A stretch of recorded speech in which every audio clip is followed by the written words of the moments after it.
We don't have kids, they said. That's what they've told everyone for 30 years, nice and simple, right? Only, that's not the whole truth. The real story starts with a black baby girl they gave away because her skin didn't match theirs. And now, the universe has a sense of humor, because the only person who can save them is that very same girl, all grown up and wearing a white coat. And the first word she says to them in the hospital? Well, let's just say, you'd probably cry, too. Let me back up a sec. The way life flips you upside down when you least expect it, that's exactly what happened to Martha and Daniel Winters. Not long ago, they were blowing out candles for their 35th wedding anniversary, toasting to all those little victories, the ones you collect without thinking.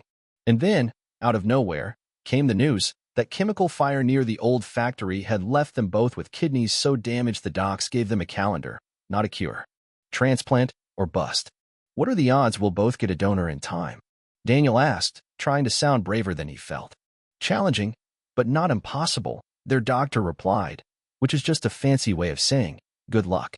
Then came the question, any family who might be a match? Martha's hand twitched on the armrest. She and Daniel exchanged one of those long, heavy looks married couples use when words are too dangerous. We never had children, Daniel said, and it sounded like a lie even to them. Because, you know what? 30 years ago, Martha carried a little girl with skin the color of deep honey, a baby everyone in their small, mostly white town started whispering about before she could even open her eyes. They called her Hope, just Hope, because Martha wanted her to have a name that meant something. Truth is, the story's a twist.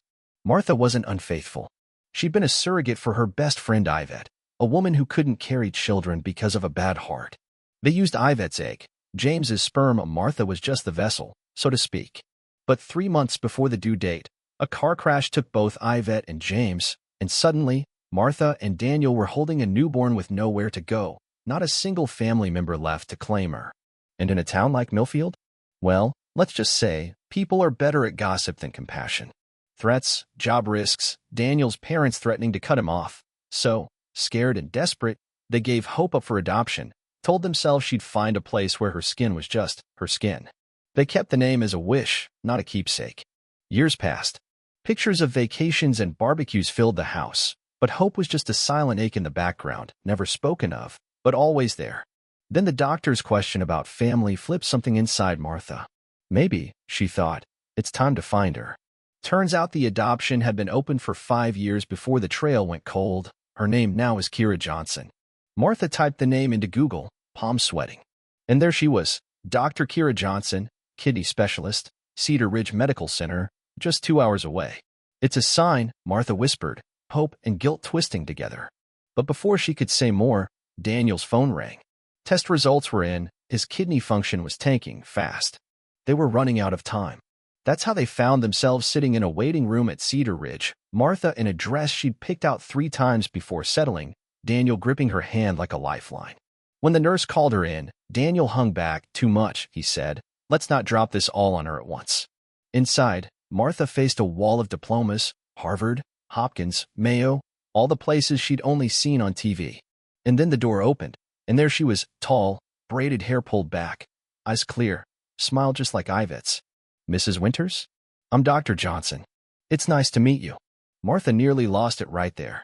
This accomplished woman was the same baby she'd said goodbye to through tears decades ago.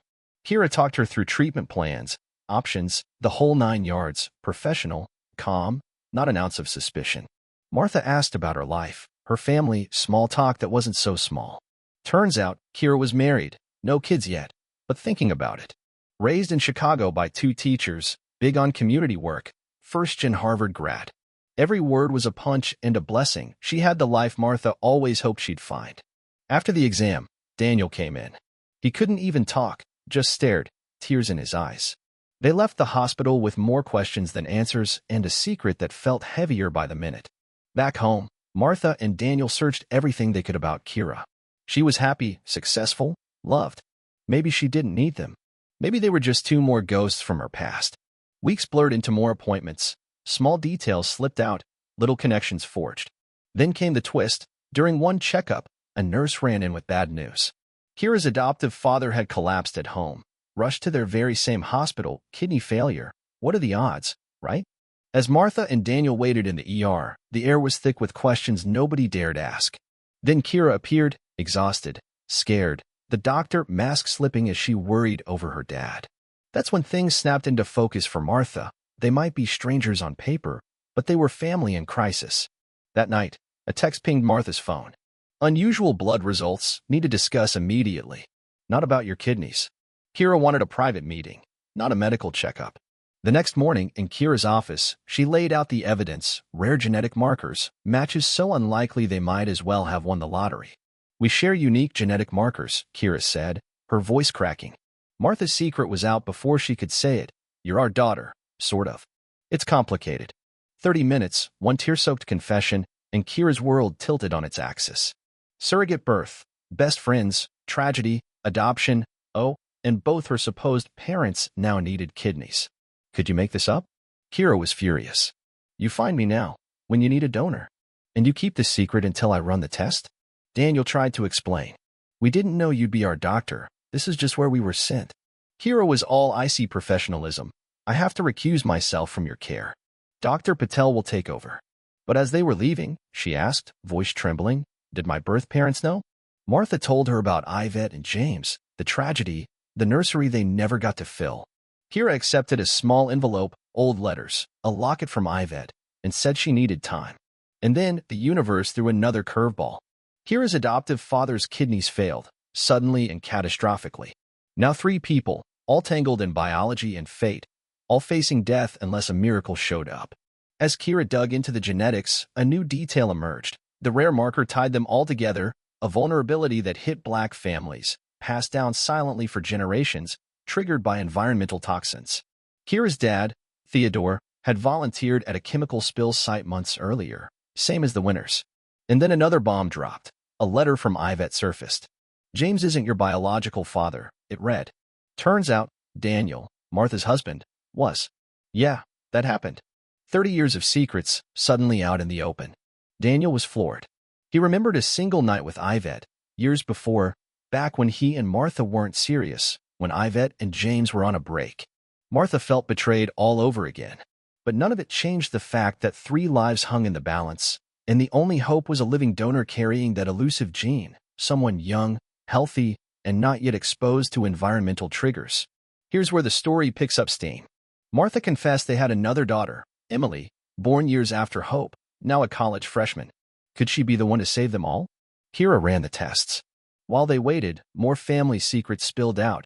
Turns out Martha and Yvette may have been cousins, maybe even half-sisters, an affair, hidden ties, the whole soap opera. Genetics, man, it'll ruin your family tree faster than a tornado. When Emily arrived, red hair, determined look, she didn't hesitate. What do I need to do? She was a carrier, not affected. The perfect donor for the experimental procedure Kira and Dr. Patel had devised, not a full kidney transplant, but a partial one with stem cell therapy, less risk, more hope. As samples were collected, the 3, Martha, Daniel, and Theodore, waited in limbo, every beep from the ICU carrying more weight than a courtroom verdict. Finally, after days of watching, praying, and not sleeping, the treatments worked. Theodore woke up, confused but alive, Kira by his side. Emily's donation saved them all. And in the garden, under a sun that finally felt warm again, the extended family gathered for a picture. Kira stood with her new sister Emily, Martha and Daniel side by side, Regina and Theodore, white, black, together in a tangle of history and healing. Kira joked, if it's a girl, I think I'll name her Yvette Martha, after both my mothers. For the first time in years, Martha felt whole. Look, families don't always make sense. Sometimes they're built on secrets, sometimes on sacrifice, and sometimes on the weird, wonderful intersections of biology and fate. But in the end, it's about showing up for each other when it matters. That's what family is, messy, miraculous, and absolutely worth fighting for. So, here's my question. Where do you draw the line between right and wrong, forgiveness and anger, blood and belonging? Tell me below, because honestly, life's complicated, and I want to hear what you think.